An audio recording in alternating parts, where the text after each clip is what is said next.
All right, James has given me the secret sign, so we can begin. Good evening, everyone, and welcome to another Grolier Poetry Book Shop reading. My name is Ben Bellet.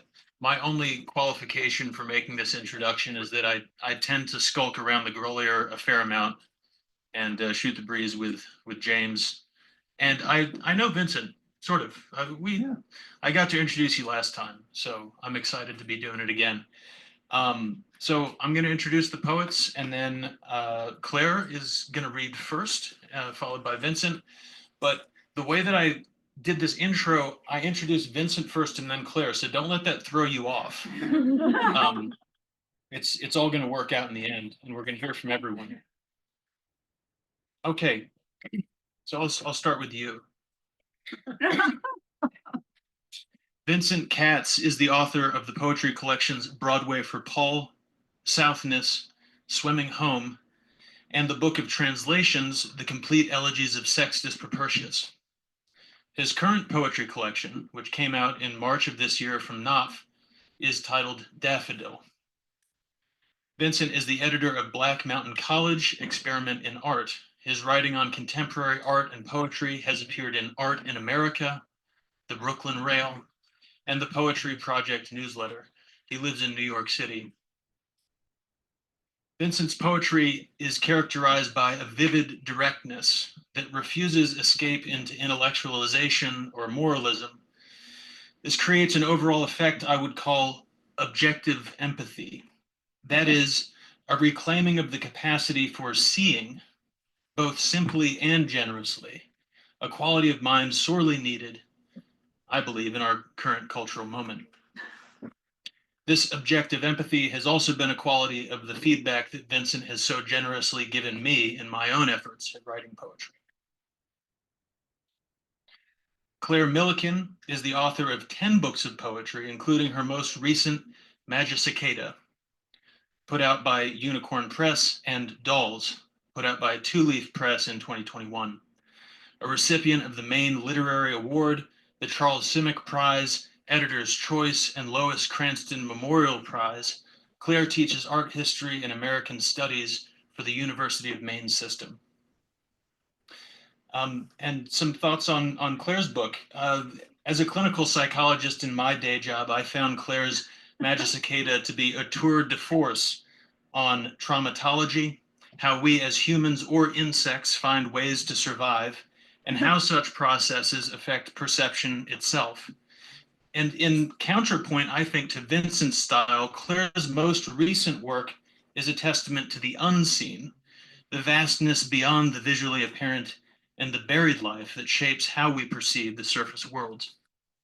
So without any further ado, I'll ask Claire to make her way up through the perilous obstacle course of seats that we've arranged for her.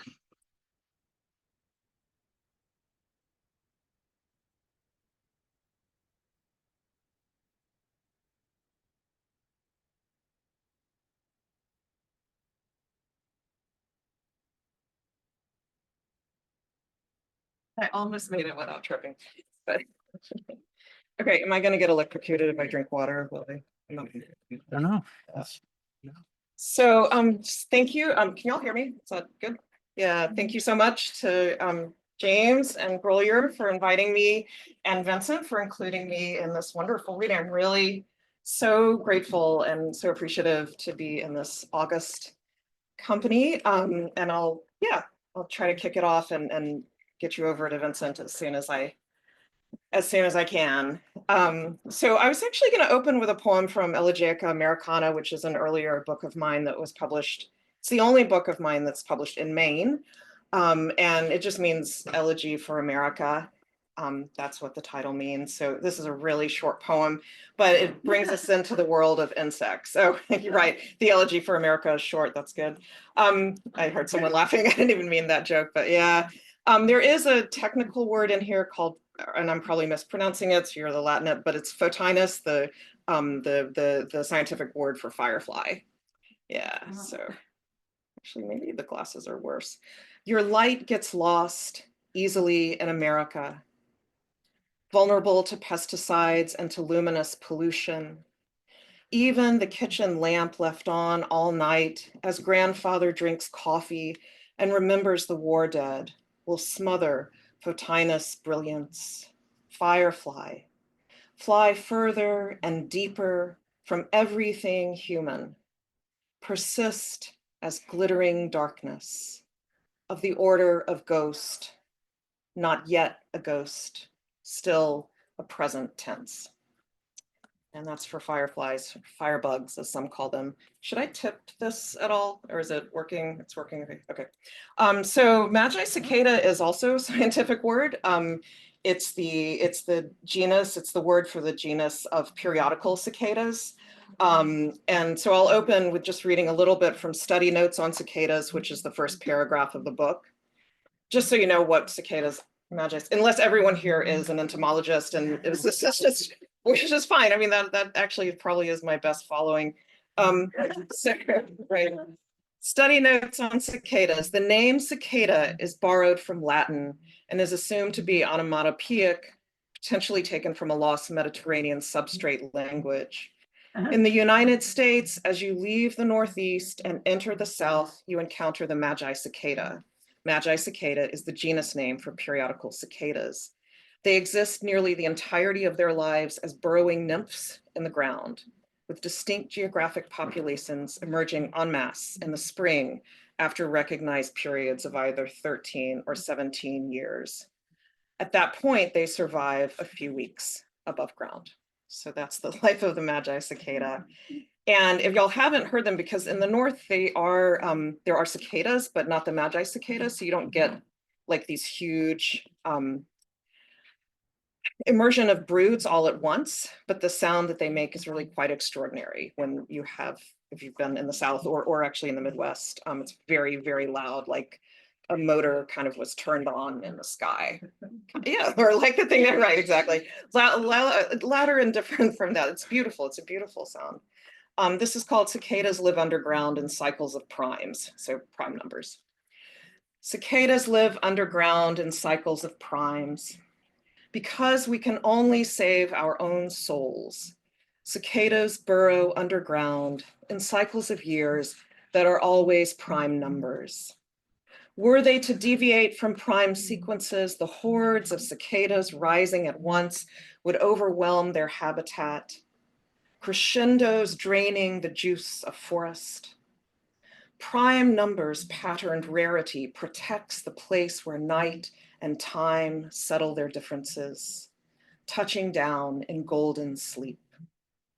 The protection offered by prime numbers is not fragile. A prime is always a prime, but it reveals the fragility of everything else.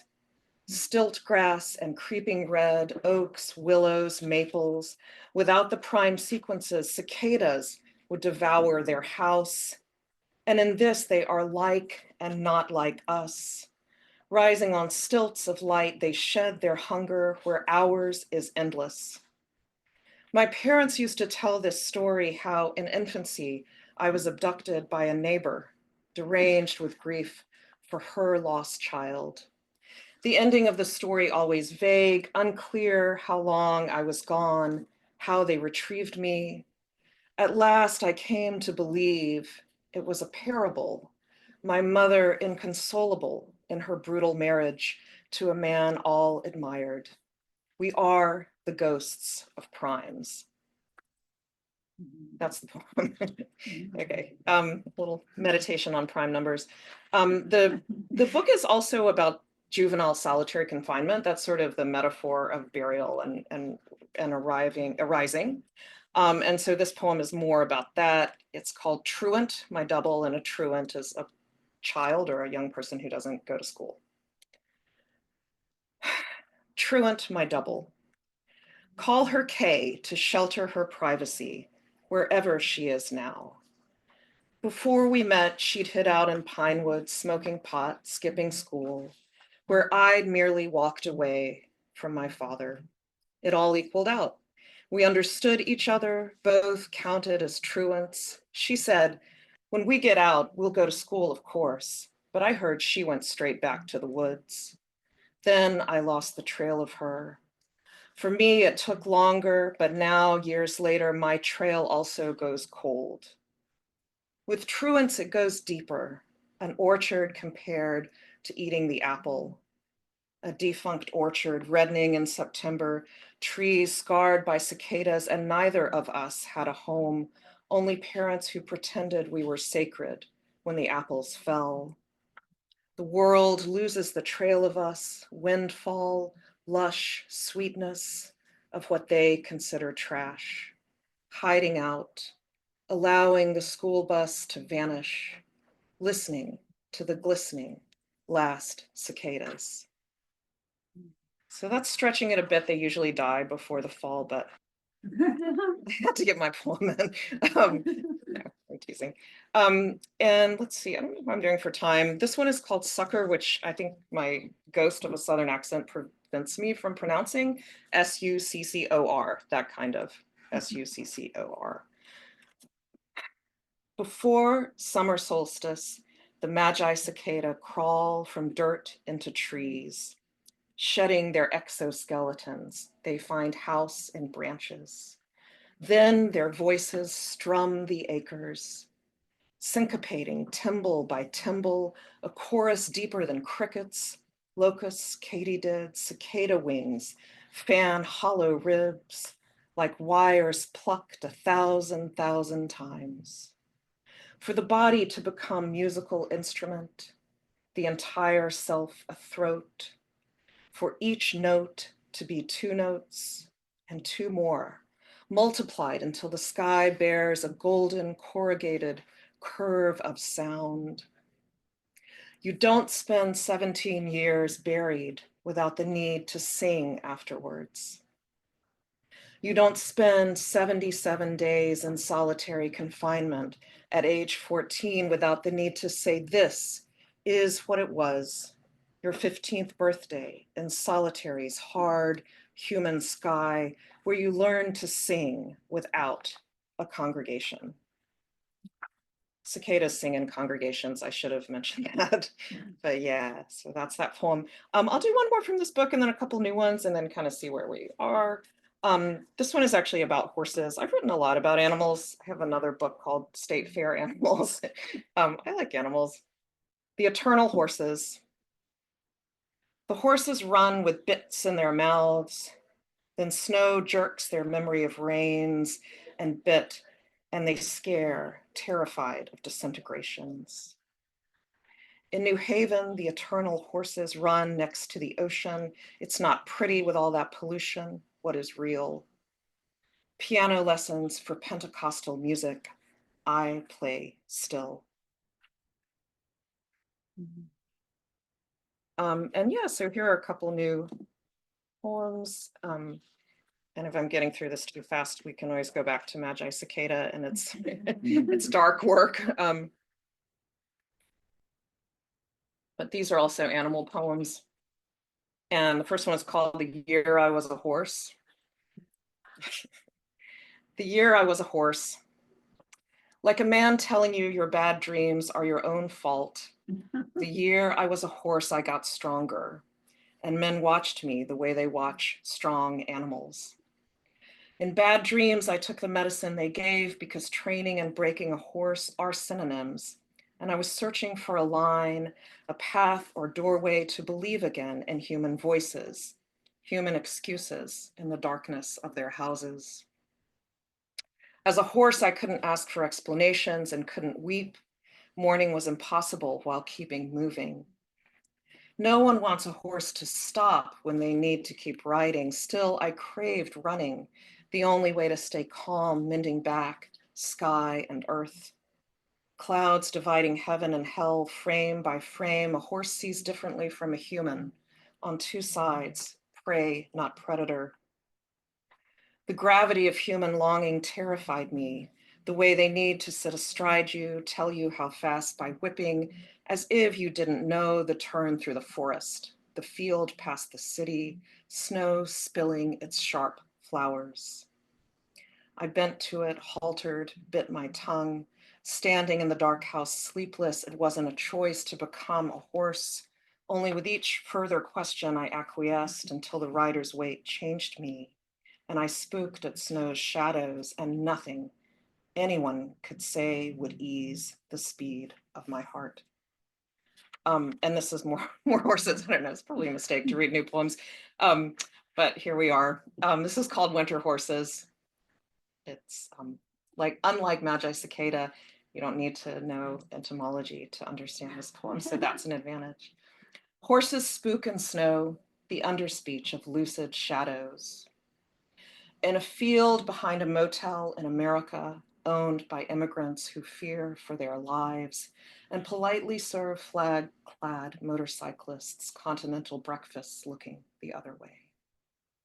I do not own the horses, but show up most mornings to their field with apples purchased from the only grocery store still left in town, where exhausted women shop with carts they own. You cannot Google my winter horses, and artificial intelligence knows nothing of them.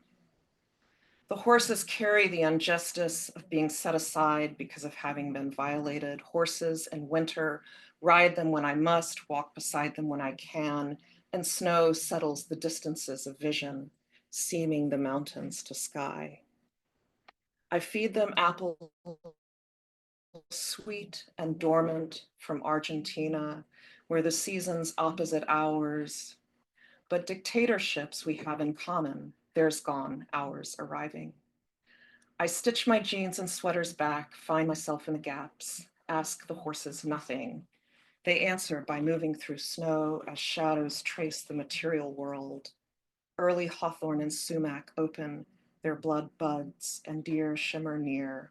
I feed the horses weather and sometimes sugar.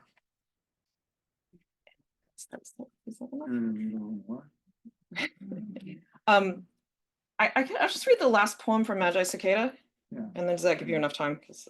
Oh, yeah. I mean, I just like to hear more, so more, that'd be great. Soporific. So yeah, this one actually does need explanation. In my day job, as Ben mentioned, I write art history. And so this is a poem that refers to something you end up doing when you're publishing a book on images, which is you have to get image permissions. And it can sometimes be torturous because I write about living artists. And so they can be really sometimes wonderful, and you make great friends like Shelley Nero.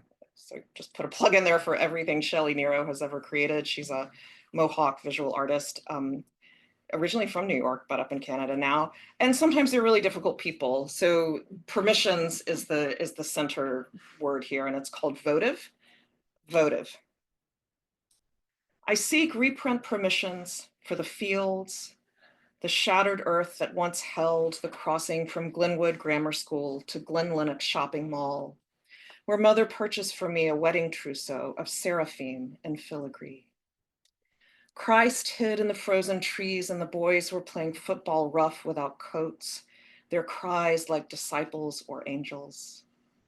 I seek permissions to show the undertow places we lived when I was trawling in the snow, and you said, come in now. I seek copyright permission for the sky, Christ in the boat of his cross, the color of spitting snow. I seek permission from no one, pay obeisance to no one, not even the boys playing without coats, screaming into sky that is a boat carrying Christ. And it was snowing like open windows, making the day all light. I seek reprint permission to show the cracked plates from which we ate, fishers of men. I seek permission to illuminate our vanished house, its flaking gold paint of last light. I seek permission for these images, like broken bottles at a wedding feast, cradling the last cigarette in its warmth. I seek permission for pictures that will break your heart. I ask no one's permission for this poem, but I did have James' permission to read here, which is there. Okay. All right, thanks so much. Thanks.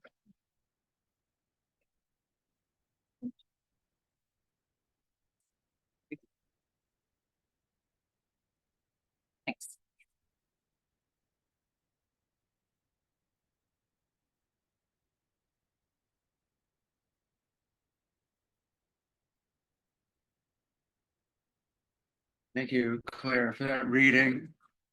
And Thank you to James and the Grolier.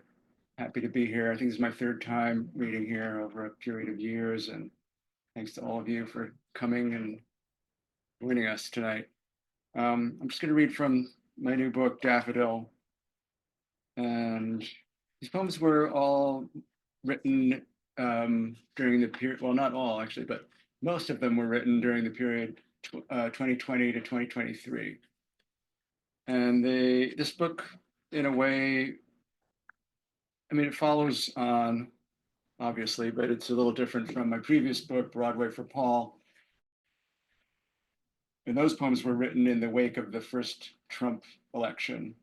And I had an attitude then that I wanted to be as open as possible and as vulnerable as possible, because I felt there was a lot of violence, being projected. So instead of like reacting to that with violence, that was my approach. And so a lot of those poems were written on the streets in New York City, where I would just sort of try to feel what other people were feeling and thinking.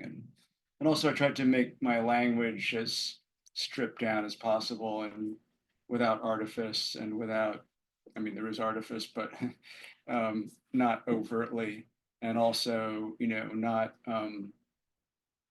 wordplay for its own sake, which is something that I've actually enjoyed in the past. And I think I'll probably go back to again, because I feel like that's a well of poetry, is just playing with language and seeing what comes from that. But those poems in Broadway for Paul were kind of the opposite of that. And so these come out of that, but in a different time frame, partially during the early days of the pandemic. So it goes a little bit like from New York to the country to New York to a couple other places. But city and country is a kind of a pathway through a lot of my work. Daffodil. Can you hear me okay out there? Daffodil. If I imagine all time sequestered in the fold of a daffodil, close to the desire of sitting next to someone, it's like a trip uptown and then one downtown. And my door is open to the revenge of snow. Clasp me as a trumpet seeks release. I should see daydreams in eyes, all aflutter and simplified down, the stores and all the other places we settle down to.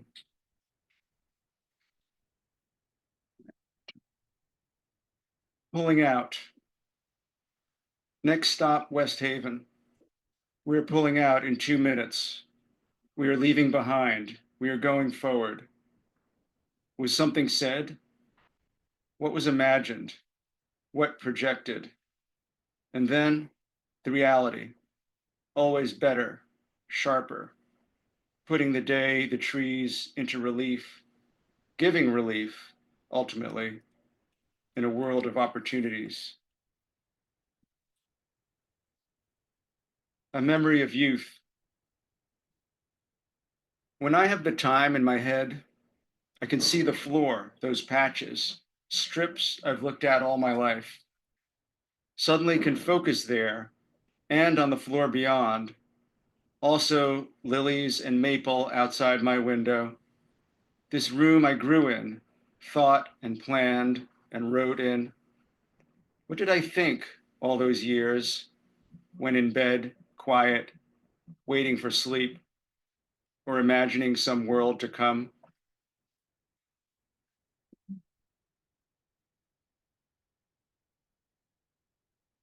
On hearing the Strokes outside Commons for Isaac and Oliver. Music coming down again, a simple refrain, a little mournful, but then that is the tenor ultimately. And if it's reminiscent of other music, that too is a human trait. At the end, we all just sit with what we've got.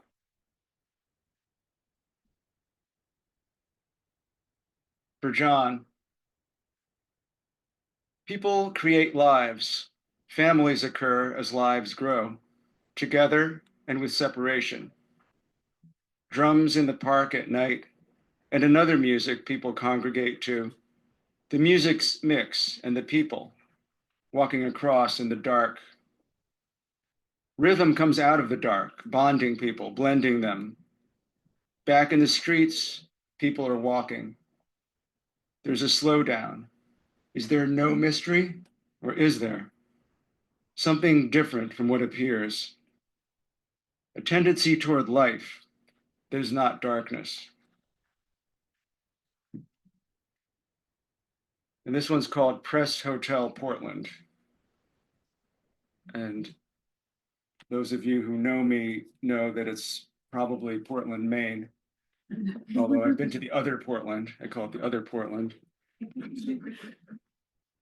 And in fact, Portland was where I covered Claire's work in the bookshop. It was actually the book Elegies Americana, and I liked it a lot, and it was published in Portland. So I pursued those leads, and we got to meet, and we ultimately did a reading together in Portland as well. So this is a Portland poem, although we read in the summer, and this poem takes place in the dead of winter. Press Hotel, Portland. To be brought to a place where word is prime is unexpected pleasure. Its continuousness others make continuous gesture. It is a low light that fronts brusque temps, light licking, flapping flags, a lofted, landlocked lighthouse, industrious blowers. The light keeps getting brighter, and the gold atop that steeple.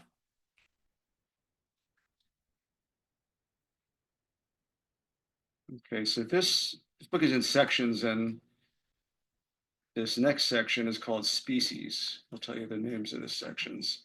First one is A Slight Breeze, then Species, Again on the Avenue, Once in a Field, and For Love. So I'm going to read from, follow on Claire's reading, I'm going to read some animal poems as well. In fact, the first one's, okay. This is the first one, The Mole. I've seen their tunnels blowing up the lawn, near trees, humps in the grass. One day, I saw a mole, a bit bigger than a mouse, their fur dark brown. They were stretched out on the grass. I thought they might be dead. They didn't move at all. But when I came back later, they were no longer there. So maybe they were taking some kind of outdoor siesta. I don't mind the tunnels, really. The grass is beautiful, and the tunnels are small. They're mostly around bases of trees, out of the way. And I wasn't even, I know Claire's book well and like it a lot, Magicicada, but I wasn't thinking, I just was planning to read this poem anyway, but it's a nice correspondence. The cicadas. And by the way, I have also witnessed the Magicicada. But these are the normal run-of-the-mill cicadas. The cicadas. Like crickets, cicadas will always be part of my inner mind. Their sound so ancient, drawing our psyches down centuries' paths. Birds too, but they always seem to have an individual song. Cicadas join in collective hum, rising in power as the day nearing its end seems to rise. They push and turn it, chorus of lasting effect. Crickets provide oral carpet, cicadas another. Crickets blanket the earth, cicadas cry from trees. And then I had to also give tribute to an animal from New York City. So this one's called the water bug. The water bug. It is enormous, threatening. There's a desire to kill it and a desire not to. But allowing it to go free on the roof is also perilous. They move quickly, they fly. They are very aware of being hunted. Capturing it in a cup, how much does the cup need to be cleaned? We think of water bugs as by definition filthy.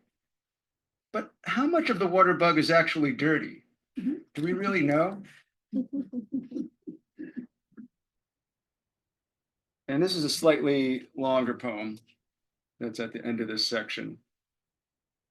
Species. I love this light and the sounds of birds singing. I'm a connoisseur of bird songs. Not that I know the names of the species associated with the songs necessarily, but I spend a lot of time listening to their music. Two doves sit on the railing kissing. Is pecking, actually, first one, then the other. They take turns, each giving quick pecks for about 2 seconds at a time, forever it seems. Now they have stopped, and still sit there side by side. One has turned away and may be sleeping. The other grooms herself. In the trees below the window, more birds and songs. The backyard is crazy with song. This is what I most admire about birds and what most attracts me to them. They seem to sing by necessity from happiness. They sing in the morning when light touches the sky, and they are singing now as this incredible last light lingers in a fresh spring evening.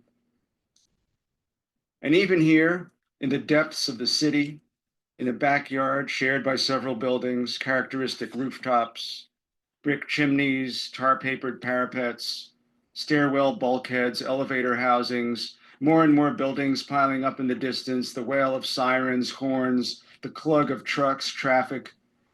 Even amid all this, they sing. Another dove has come to perch on the fire escape. They dispute now. They're not singing precisely. Still, there is music in it. There are yelps, upward yearning, and the feeling too that my desires are included. Out now on the street with cars and songs, what are they saying? Now a high-pitched pinnacle repeating differentiates itself from the lower rhythmic crunching, becomes a counterpoint. Did they hear it as such? Two sets of tapping from opposite sides. The morning song near the kitchen over. Now move into caw and percussive rattle of actual day. Thrilled by sudden trill and melodious grace note rise drop.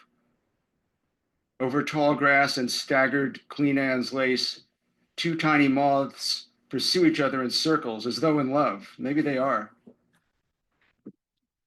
In the end of a day, a sloping, sweeping song, a little tired, never without energy, never without hope. It is the tired singing of a day well spent, a day spent doing the things one knows how to do, that one knows are the right things, that do not invade anyone's privacy or infringe upon their rights. In fact, it may be that these activities help. 3, the young women have to take the places of their mothers early, before their time, but somehow they do it as they do everything, non-violently. Majestic, highly intelligent, they proceed and gather, sometimes even making it to the ocean in their search for the depths of water.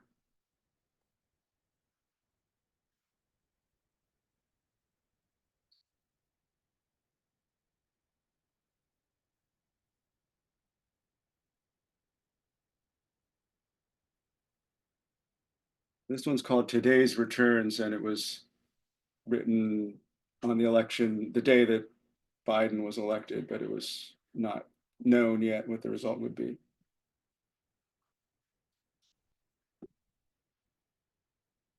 Today's Returns. I want to take this street. The light bursts into applause. A prayer above Beekman Street. Odd little place. The light above, alive, clinging. A prayer to the hope all is not dead permanently, in the desire to fluctuate as returns, or what they mean do.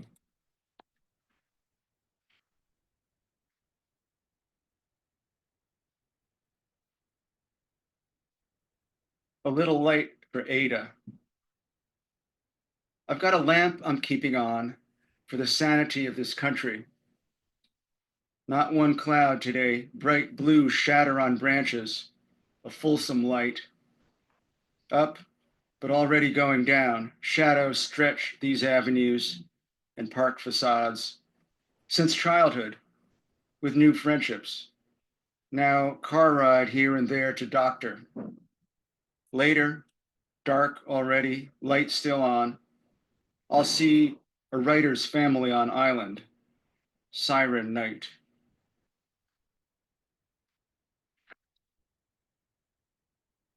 Once in a field of flowers. They sit in a field surrounded by daffodils, smiling, looking, tumbling. Ostensibly they are posing, but in effect, they are being nature as it affects their being together in this moment of their youth together. In that, they are primal reminders of how we animals are all together in a moment before it gets taken away, or we choose to move from it. But now we feel a vibration from the earth. We are sitting on it. You can see the earth, and one is upside down. His head touches earth, waist bridges up. How can everyone be the same age? Their long hair of their time, their jeans and t-shirts, symbols of an age. Uncertainty caught there a moment ago. 43 years, suddenly nothing. That perfect time they are together. Can they gather that? Make something from it? Someone? Take time to be free from it?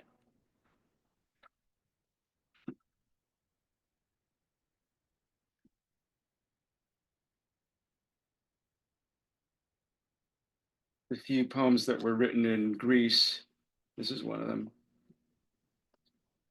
Church of the Koimesis. Olive trees down below like soft hair, backed by dark green cypresses, spiking up the hill toward the church. The breeze blows a scent of lavender. Graffiti on the stones, kilometers above the sea. 2 motorcycles ride past. The little cats wait for closing time. Houses twinkle across the bay.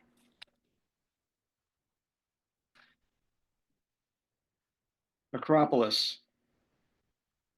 The old flowers wait for us, and the music encompassed in the stones. Marble from Pentelli is the best. It was like an imitation of the sky. The wind up here is terrific. The protagonist is always Athena. The entrance was always in the east. You only get to go around once.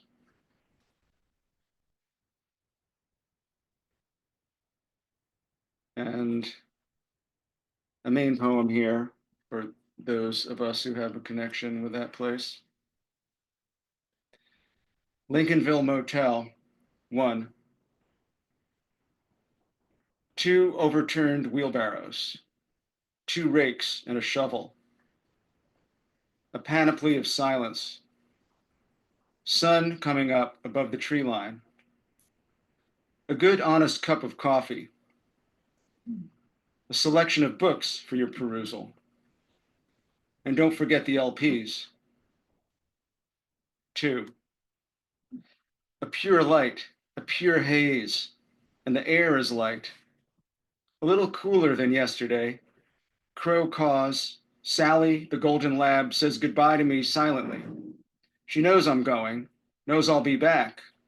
Sad for a moment, now she bounds up, looks for her ball and Alice, who is outside. Someone comes in for a coffee and a robe. The cars roll by in back of it.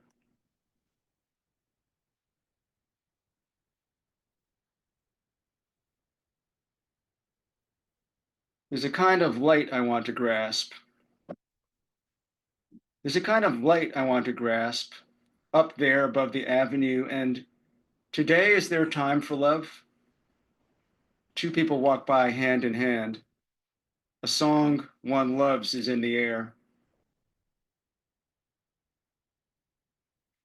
I'll take you to the mat. I'll take you to the mat because I love you. You don't get off that easy.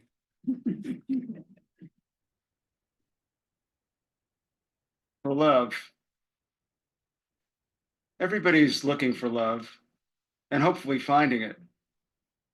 If they do find it, they're probably finding it's difficult to keep or maintain. It keeps shifting, changing what it is.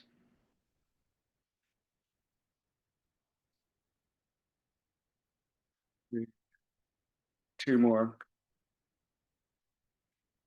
A bee on the echinacea. A bee on the echinacea. Thunder on the rumble. Golden down on sunset. Grass, last whistles, rest. And I'll end by reading a sonnet from this group of 3 sonnets that are dedicated to my godmother, Margaret DePopolo, who's here with us tonight. I'm happy to say.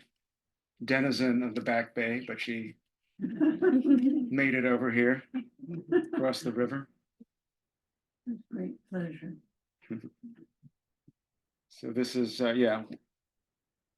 sonnet for Margaret. Pure purchase on building side, the day of the new moon. Time no longer holding me in any place. Walking home last night, felt a change. Nothing different, but not the same. Still feeling that days later. All day buildings disappearing into mist. A feeling of calm in their disappearance. Sky still gray, another day, but mottling, tending toward that complex hue, bright blue and white. Thank you.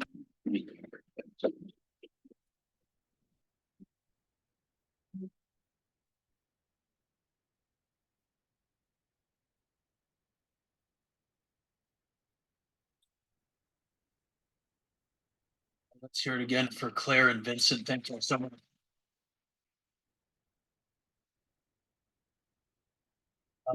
In keeping with the communitarian ethos of the Grolier, we will ask y'all to join in a time-honored tradition of picking up your chair, folding it, and putting it against the wall before you leave, if you like. Although it's an invitation, it's not a requirement, like those things here. So thank y'all again.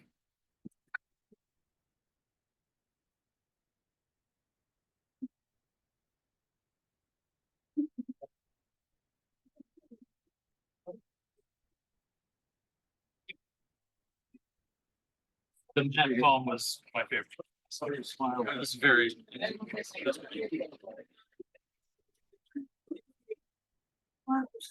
Yeah. Just for the last part of that work, I was trained around you talking about Yeah. inspired by my dad.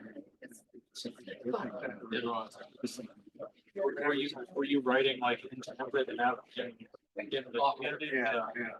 And it's not trying to wait for like that great poem moment. I do some usually I do that. This is a poem, right? Whatever's happening, I'm not judging it right now. That's something so helpful for me. Yeah. I had That's what I was checking. I heard a bunch of Say anything? things. That's great. Good job. Capital U. Yeah. Myself to I did that last time, so I went, thank you. something else. That doesn't seem like. Excellent.